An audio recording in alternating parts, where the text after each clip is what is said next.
परिचय। हम अपने आसपास अनेक प्रकार के पौधों तथा जंतुओं को देखते हैं। श्रुति, क्या तुम जानती हो कि इस पृथ्वी पर जंतुओं की लगभग 10 लाख से अधिक तथा पौधों की लगभग 5 लाख से अधिक प्रजातियां पाई जाती हैं? एक ओर जहां सूक्ष्मदर्शी देखे जाने वाले बैक्टीरिया, जिनका आकार कुछ माइक्रोमीटर होता है, पाए जाते हैं, वहीं दूसरी ओर 30 मीटर लंबे नीले हेल या कैलिफोर्निया के 100 मीटर लंबे रेडवुड पेड़ भी पाए जाते हैं। कुछ चीड़ के वृक्ष हजारों वर्ष तक जीवित रहते हैं, जबकि कुछ कीट जैसे मच्छरों का जीवन काल कुछ ही दिनों का होता है। प्रत्येक जीव एक दूसरे से भिन्न होता है। हाँ, हमारी कक्षा में भी कोई 2 छात्र एक समान नहीं है। अनुराग लंबाई में सबसे लंबा है, जबकि शिल्पा लंबाई में सबसे छोटी है। इसी प्रकार दीप्ति की नाक पैनी तथा नोकदार है, जबकि अक्षय की नाक चपटी तथा चौड़ी है। कृति के हाथ तथा हथेलियां भी छोटी हैं, जबकि दीपक के हाथ तथा हथेलियां बड़ी हैं। ये सारी भिन्नताएं एक ही प्रजाति के अंदर हैं, किंतु एक ही वंश के अंदर कुछ समानताएं पाई जाती हैं, जैसे कि मनुष्य, चिंपांजी, गोरिल्ला तथा बंदर एक जैसे ही प्रतीत होते हैं। इसी प्रकार कुछ पौधों जैसे खरबूज, तरबूज, करेला, कद्दू, लौकी, खीरा आदि भी कई समानताएं पाई जाती हैं। लेकिन यदि हम 2 वंशों का अध्ययन करते हैं, तो हम ये पाते हैं कि उनमें परस्पर बहुत सी असमानताएं पाई जाती हैं।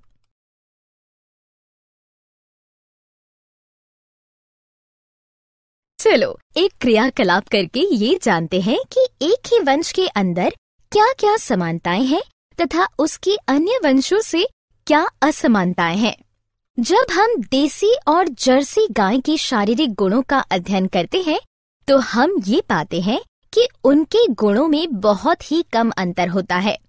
लेकिन जब हम भीड़ यानी झुंड में जर्सी गाय को देखते हैं, तो हम उसकी ऊंचाई तथा कद-काठी से उसे दूर से ही पहचान सकते हैं।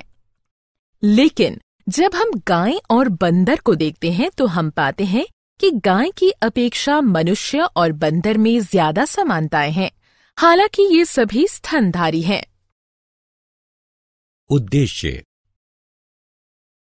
इस पाठ के अंत में आप निम्न करने में सक्षम हो जाएंगे: वर्गीकरण के आधार को पहचानना, वर्गीकरण तथा विकास को समझना, वर्गीकरण समूह के पदानुक्रम को समझना, जगत मोनेरा के गुणों को समझना, जगत प्रोटिस्टा के गुणों को समझना, जगत कवक यानी फंजाई के गुणों को समझना, जगत प्लांटी के गुणों को समझना, जगत प्लांटी के वर्गों का पता लगाना। वर्गीकरण का आधार। जैसे कि हम पहले भी चर्चा कर चुके हैं कि लाखों वर्षों पहले से ही पृथ्वी पर जीवों में विविधता का विकास धीरे धीरे हुआ है। ये विविधता इतनी अधिक है कि हम एक एक करके इन सभी जातियों का अध्ययन पूरे जीवन काल में कर पाएंगे। अतः हम सभी जीवों में समानताएं ढूंढने के लिए उन्हें भिन्न भिन्न वर्ग अर्थात क्लास, समूह यानी ग्रुप, वंश यानी जेनरा तथा जाति यानी स्पीशीज में विभाजित कर सकते हैं तथा उसके बाद उनका अध्ययन कर सकते हैं। इस प्रकार समूह बनाने को वर्गीकरण कहते हैं। ये एक बड़ा प्रश्न है कि हमें वर्गीकरण की आवश्यकता क्यों है। इसे स्पष्ट करने के लिए निम्न बिंदु हैं। वर्गीकरण विभिन्न जीवों के अध्ययन को सरल बनाता है। वर्गीकरण एक हथियार है जिसके द्वारा कोई भी जीवन की विविधता को जान सकता है। वर्गीकरण जीवन की सभी दशाओं यानी अवस्थाओं का एक ही बार में अध्ययन कराने में सहायक है। वर्गीकरण भिन्न भिन्न समूहों वाले जीवों के परस्पर संबंधों को समझाने के लिए भी आवश्यक है। वर्गीकरण अन्य जीवों के विज्ञान के विकास के लिए एक नींव बनाता है। क्या तुम्हें पता है कि अरस्तु 384 से 322 बीसी को जंतु विज्ञान का पिता कहा जाता है और उन्होंने ही पहली बार जीवों को 2 समूहों में वर्गीकृत किया था। जीव जो कि उड़ सकते हैं वो हवा में रहते हैं, जीव जो कि उड़ नहीं सकते हैं वो जमीन तथा पानी में रहते हैं। अरस्तु के वर्गीकरण की सबसे बड़ी कमी ये थी कि भिन्न भिन्न जीव एक ही समूह में थे, जबकि एक जैसे जीव भिन्न भिन्न समूहों में थे। जैसे कि प्रवाल, व्हेल, ऑक्टोपस, स्टारफिश तथा शार्क सभी बिल्कुल भिन्न जीव हैं, परंतु वे सभी समुद्र में ही रहते हैं। अतः यह निर्धारित करने की आवश्यकता है कि जीवों को वर्गीकृत करने के लिए किस तरह की विशेषताएं होनी चाहिए। क्या तुम जानते हो कि विशेषताएं क्या होती हैं? मेरे ख्याल से यह जीव का एक निश्चित रूप या निश्चित कार्य है। ये विशेषताएं एक दूसरे से परस्पर संबंधित होती हैं। इनमें से कुछ निम्न प्रकार हैं। कोशिका की संरचना, एक कोशिकीय या बहुकोशिकीय, स्वपोषी या परपोषी, संगठन का स्तर, शरीर की रूपरेखा।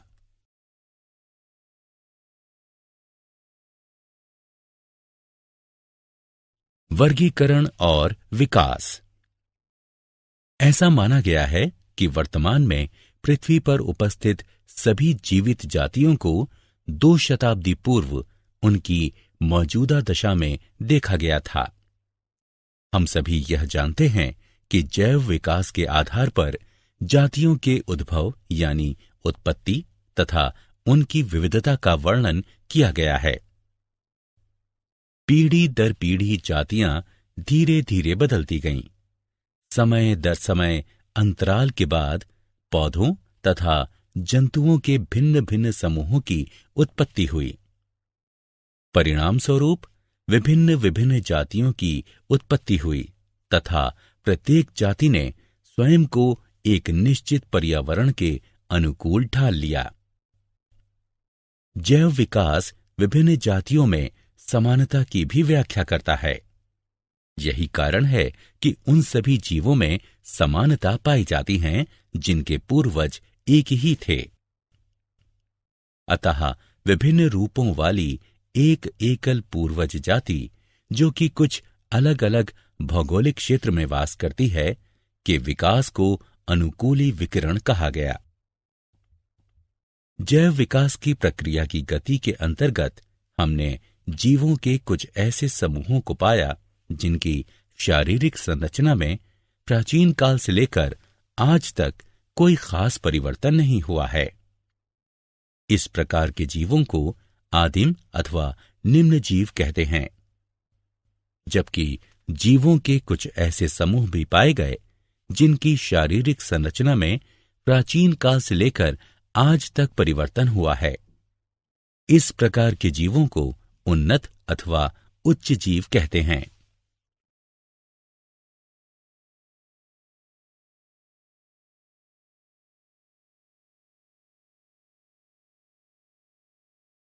जैव विविधता। हम यह परिभाषित कर सकते हैं कि जीवन की विविधता को जैव विविधता कहते हैं। विभिन्न जीव रूप पर्यावरण के साथ साझा करते हैं तथा एक दूसरे को प्रभावित भी करते हैं। परिणाम स्वरूप विभिन्न जातियों के स्तर समुदाय अस्तित्व में आए। विकास की प्रक्रिया के दौरान मानव ने भी भूमि, जल तथा वायु के कुछ विशेष गुणों को प्रभावित करके पर्यावरण के संतुलन को बदल दिया। एक अनुमान के मुताबिक पृथ्वी पर जीवों की करीब 1 करोड़ प्रजातियां पाई जाती हैं, जबकि हमें सिर्फ 10 लाख या 20 लाख प्रजातियों की ही जानकारी है। इन जीवों में से लगभग 10 लाख जीव कीट यानी कीड़े हैं। इन जीवों में से लगभग 50% जीव गर्मी और नमी वाले भाग में रहते हैं। पृथ्वी पर कर्क रेखा और मकर रेखा के बीच के क्षेत्र में जो गर्मी और नमी वाला भाग है, वहां पौधे और जंतुओं में काफी विविधता पाई जाती है। अतः ये क्षेत्र मेगा डाइवर्सिटी क्षेत्र कहलाता है। अनुकूल वातावरणीय दशाओं की उपस्थिति के कारण कुछ देशों में जैव विविधता केंद्रीकृत है। पृथ्वी पर जैव विविधता का आधे से ज्यादा भाग कुछ एक देशों जैसे ऑस्ट्रेलिया, ब्राजील, कोलंबिया, इक्वाडोर, चीन, Bharat, Indonesia, Madagascar, Malaysia, Mexico, Peru और जायरे में केंद्रित है।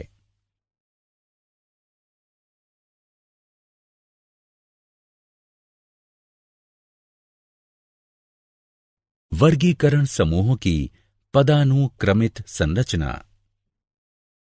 हम परिभाषित कर सकते हैं कि पदानुक्रम वर्गीकरण की एक ऐसी प्रणाली है जिसमें वर्ग की संवर्ग एक उचित क्रम के वर्ग में रखे गए हैं।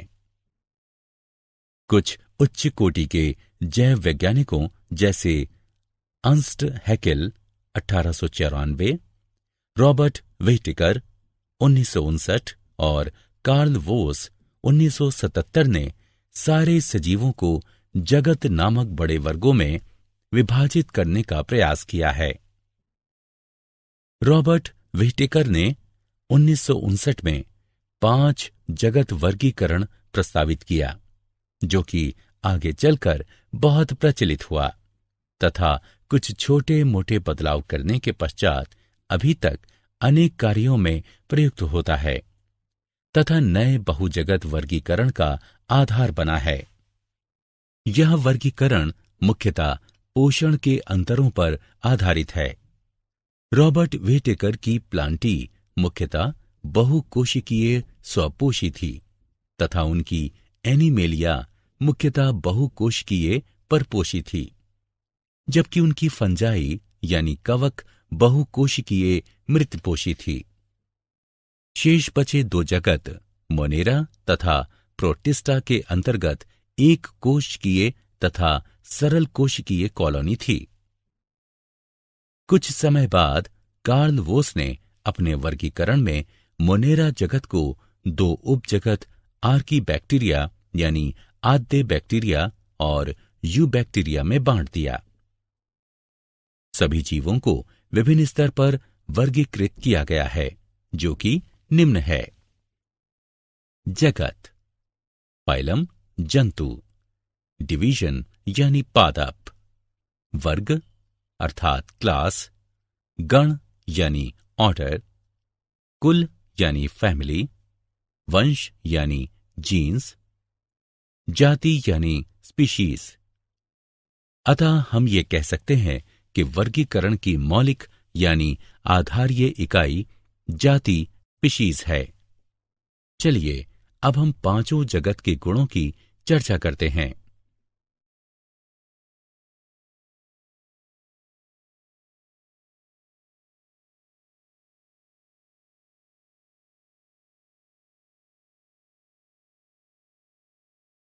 जगत मोनेरा।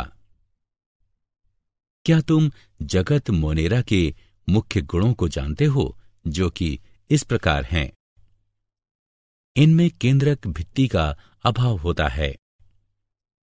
ये राजधानी माइटोकॉन्ड्रिया तथा कशाभ 9-2 स्ट्रैंड विहीन होते हैं। ये एक कोशिकीय जीव होते हैं। इनके पोषण का मुख्य स्रोत अवशोषण है, किंतु कुछ समूह प्रकाश संश्लेषी अथवा रसायन संश्लेषी होते हैं। जनन प्रायः विखंडन अथवा मुकुलन यानी अलैंगिक विधि द्वारा होता है। मोनेरा की कोशिकाएं अति सूक्ष्म होती हैं। अधिकांश जीव में उभार युक्त कोशिका भित्ति पाई जाती है। उदाहरणार्थ एनाबीना, नॉस्टॉक, ओसिल्लेटोरिया। जीवाणु। जगत मोनेरा को 2 उपजगतों में विभाजित किया गया है। आर्की बैक्टीरिया अर्थात आद्य बैक्टीरिया और यू बैक्टीरिया। जगत प्रोटिस्टा। सभी एक कोशिक यूकेरियोटिक को प्रोटिस्टा के अंतर्गत रखा गया है। प्रोटिस्टा में सरल संगठन पाया जाता है। या तो वे एक कोशिकीय होते हैं अथवा बिना किसी विशेषीकृत ऊतक वाले बहुकोशिकीय होते हैं। प्रोटिस्टा का यही सरल कोशिकीय संगठन उसे अन्य यूकेरियोट जैसे कि कवक, जंतु तथा पौधों से अलग करता है। प्रोटिस्टा शब्द का प्रथम प्रयोग एर्नस्ट हैकेल ने 1866 में किया था। प्रोटिस्टा को उच्च जगत की समानताओं के आधार पर विभिन्न समूहों, एक कोशिकीय जीव जैसे प्रोटोजोआ, पादप सदृश प्रोटोफाइटा, अधिकतर एक कोशिकीय शैवाल तथा फंजाई यानी कवक सदृश अवपंक कवक और जल कवक में विभाजित किया गया था।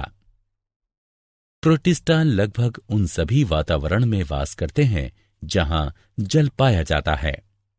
बहुत से प्रोटिस्टा जैसे शैवाल प्रकाश संश्लेषी प्रोटिस्टा होते हैं तथा ये जैव तंत्र में मुख्य प्राथमिक उत्पादक होते हैं।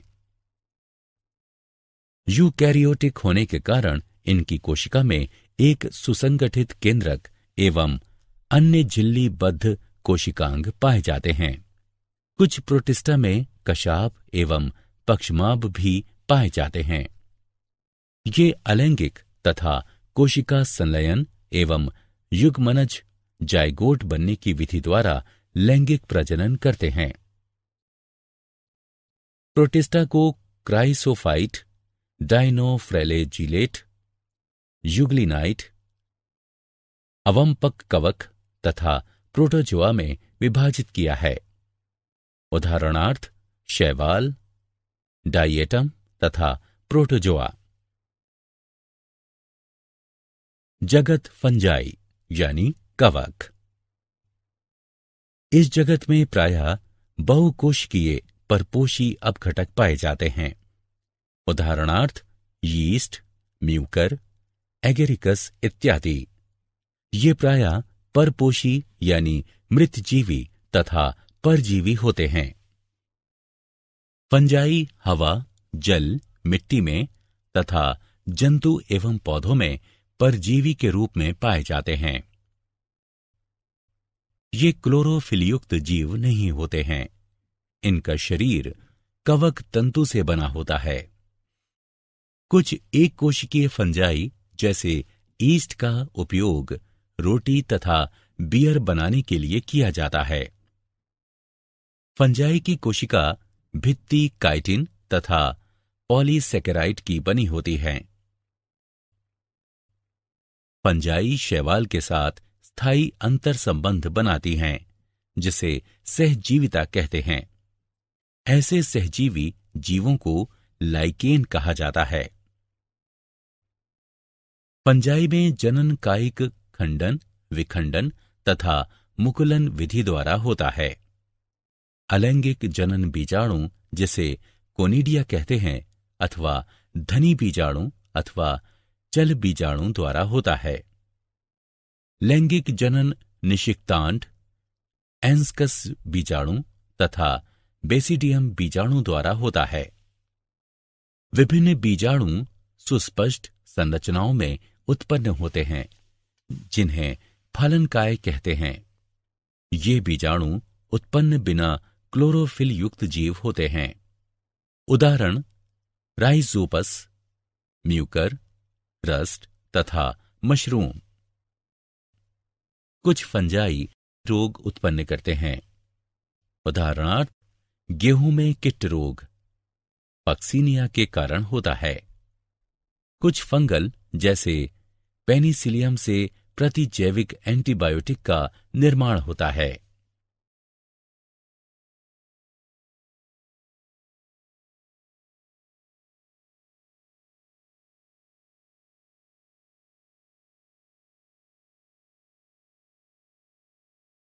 जगत प्लांटी अर्थात पादप।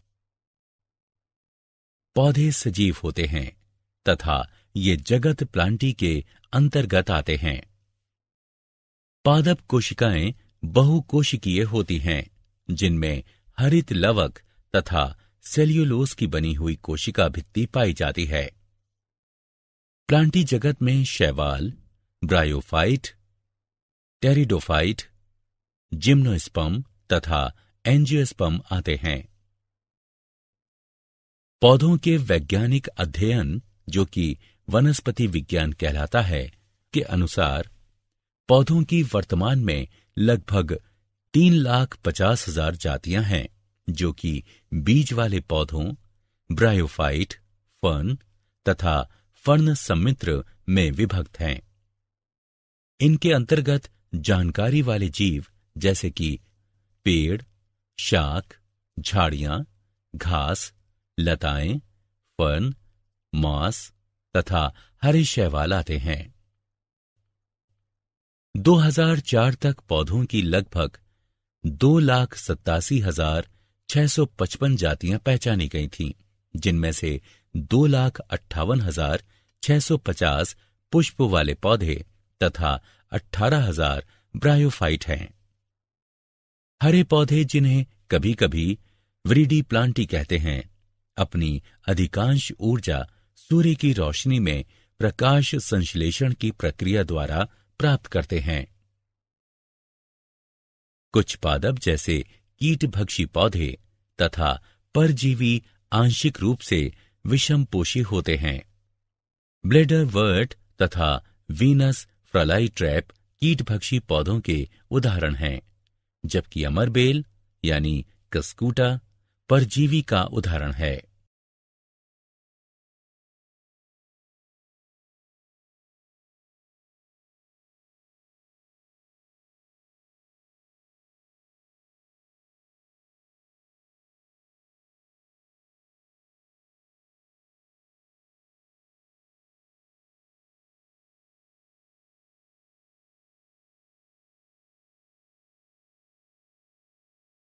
जगत प्लांटी यानी पादप के भाग।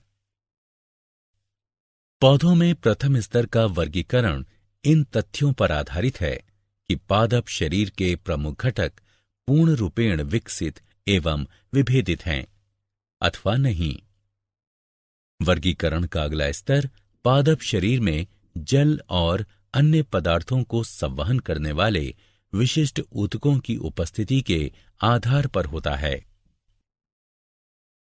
वर्गीकरण प्रक्रिया के अंतर्गत यह देखा जाता है कि पौधे में बीज धारण की क्षमता है अथवा नहीं।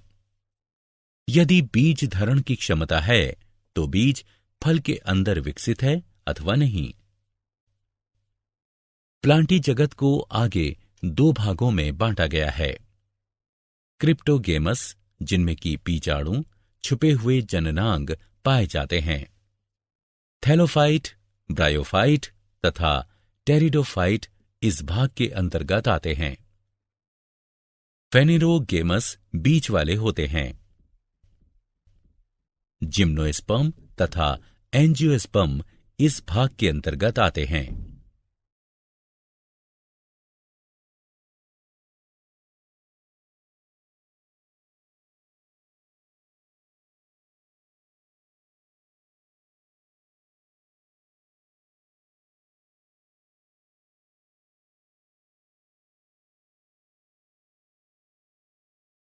भाग थैलोफाइटा।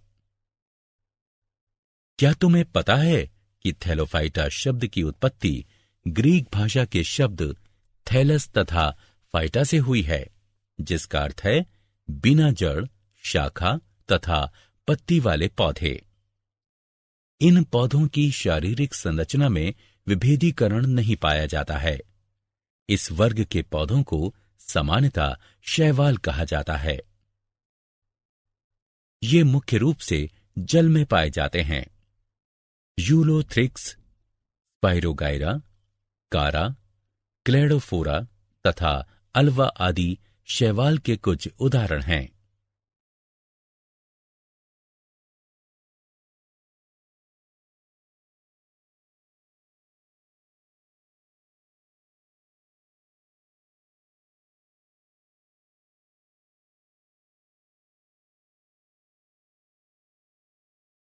भाग ब्रायोफाइटा। समान रूप से ब्रायोफाइटा शब्द की उत्पत्ति ग्रीक भाषा के शब्द ब्रायोन तथा फाइटा से हुई है, जिसमें ब्रायोन का अर्थ है मॉस या लिपरवर्ट और फाइटा का अर्थ है पौधा। इस वर्ग के पौधों को पादप वर्ग का उभयचर कहा जाता है। यह पादप तना और पत्तों जैसी संरचना में विभाजित होता है। इसमें पादप शरीर के एक भाग से दूसरे भाग तक जल तथा खनिजों के संवहन के लिए विशिष्ट ऊतक नहीं पाए जाते हैं। उदाहरणार्थ मॉस यानी फ्यूनेरिया, मार्केशिया, रिक्सिया तथा एंथोसिरोस।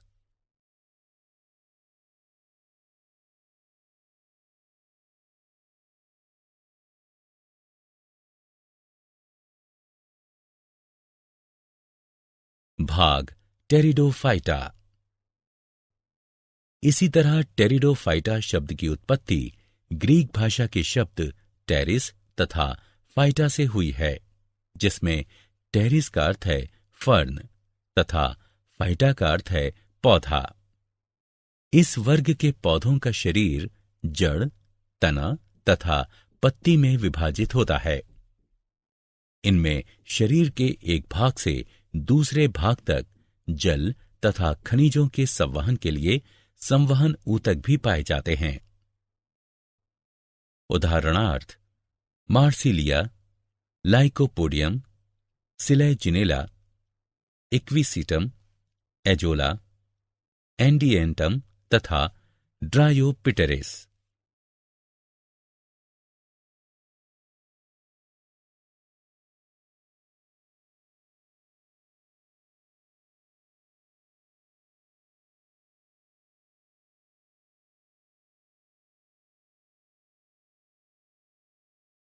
भाग जिम्नोस्पर्म। जिम्नोस्पर्म शब्द दो ग्रीक शब्दों जिम्नो तथा स्पर्मा से मिलकर बना है, जिसमें जिम्नो का अर्थ है नग्न तथा स्पर्मा का अर्थ है बीज।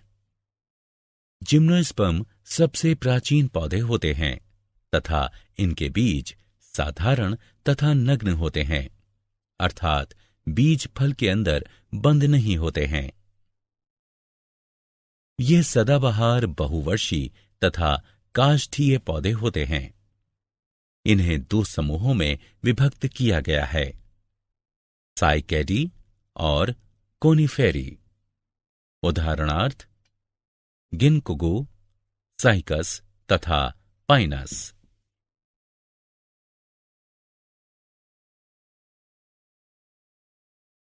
भाग एंजियोस्पर्म। एंजियोस्पर्म दो ग्रीक शब्दों एंजियो और स्पर्मा से मिलकर बना है। एंजियो का अर्थ है ढका हुआ और स्पर्मा का अर्थ है बीज। एंजियोस्पर्म अत्यधिक विकसित पौधे होते हैं। इनके बीजों का विकास अंडाशय के अंदर होता है, जो बाद में फल बन जाता है। पुष्प में जननांग समूह में पाए जाते हैं, अतः इन्हें पुष्पी पादप भी कहा जाता है। पौधे के भ्रूण में बीज पत्र पाए जाते हैं। ये बीज पत्र पत्तियों के सदृश होते हैं, इसलिए इन्हें बीज पत्ती भी कहते हैं। बीज पत्रों की संख्या के आधार पर एंजियोस्पर्म वर्ग को दो भागों में बांटा गया है। एक बीज पत्र वाले पौधों को एक बीज पत्री और दो बीज पत्र वाले पौधों को द्विबीजपत्री कहा जाता है। कुछ उदाहरण हैं पाइसम यानी मटर, सोलेनम यानी आलू, रोजा यानी गुलाब, पाइकस यानी बरगद, मेलिया यानी नीम, मेलस अर्थात सेब तथा मैंगीफेरा यानी आम आदि।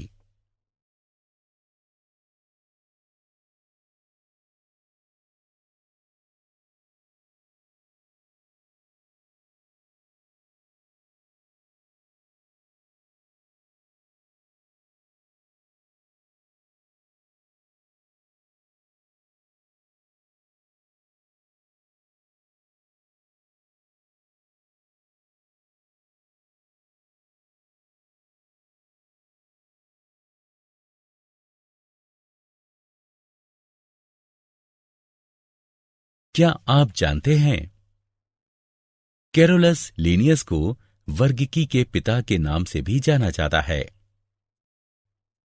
वर्गीकरण का प्राकृतिक तंत्र अकारिक लक्षणों पर आधारित है तथा इसे जॉन रे ने प्रस्तावित किया था। जाति वृत्तीय वर्गीकरण तंत्र एंगलर तथा प्रांटल ने प्रस्तावित किया था तथा यह विभिन्न जीवों में विकासीय संबंध पर आधारित है। थॉमस कैवेलियर तथा स्मिथ द्वारा सन 2004 में दिए अपने वर्गीकरण में ऑर्की बैक्टीरिया को जीवाणु जगत का उपजगत बताया।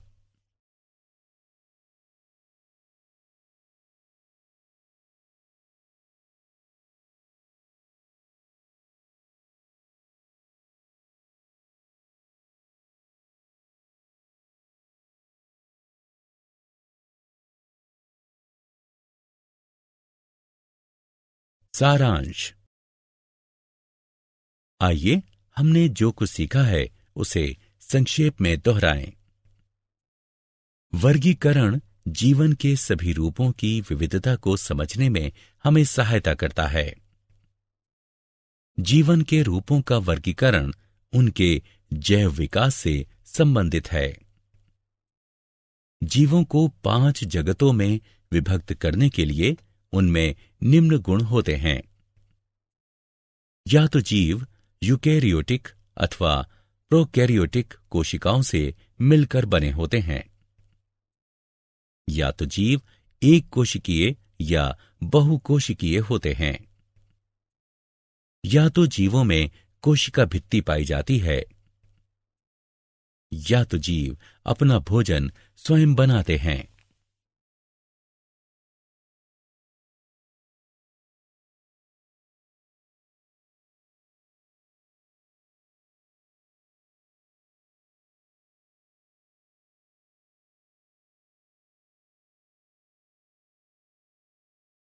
उपरोक्त आधार पर सभी सजीवों को 5 जगतों में विभक्त किया गया है।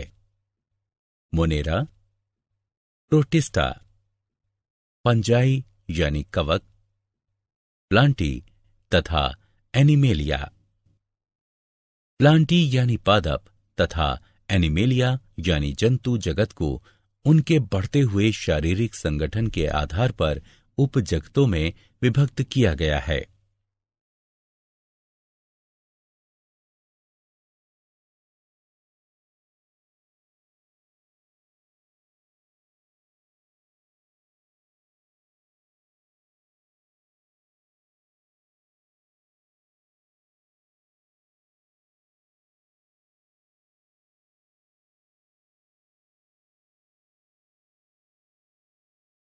पौधों को 5 समूहों में विभक्त किया गया है।